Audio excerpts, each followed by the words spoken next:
So is Senator Graham saying the quiet part out loud? Wasn't this the goal all along, instituting a national ban on abortion? Oh, absolutely, Jonathan. And I'm glad he's saying it now.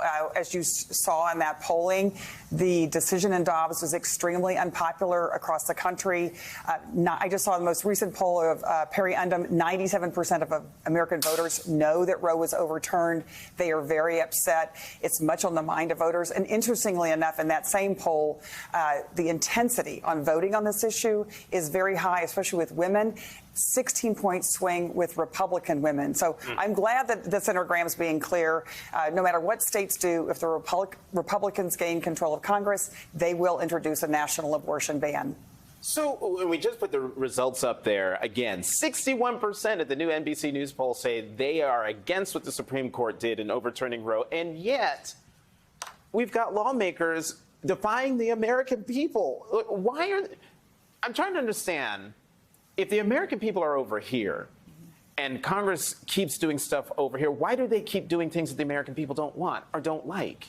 Especially on this issue. Well, I think that the Republican Party is now captive to the most fringe element of their party that is very extreme on abortion.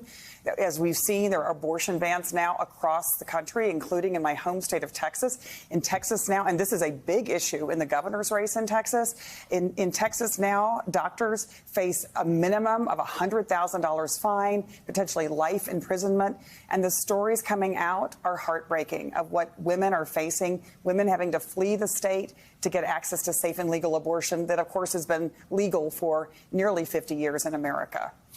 So I know we have, do we have Melissa now? Yes, I want to bring in Melissa Murray, professor at NYU School of Law, MSNBC legal analyst, and co-host of the podcast Strict Scrutiny. So, Melissa, let me ask you the same question I just asked Cecile, and that is, wasn't this the plan all along, what Senator Graham is proposing, this 15-week national ban, imposing a national ban against abortion?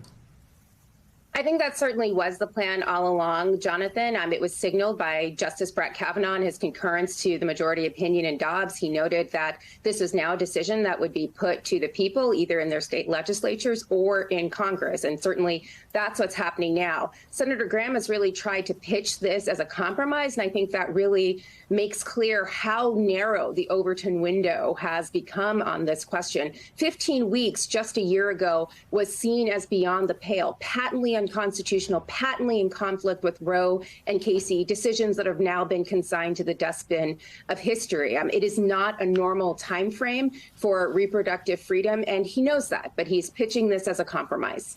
And a 15-week federal abortion ban would curtail abortion access in less restrictive states like California, New York. So then what kind of legal fights could arise if Graham's bill actually becomes law? Well, that's the point here.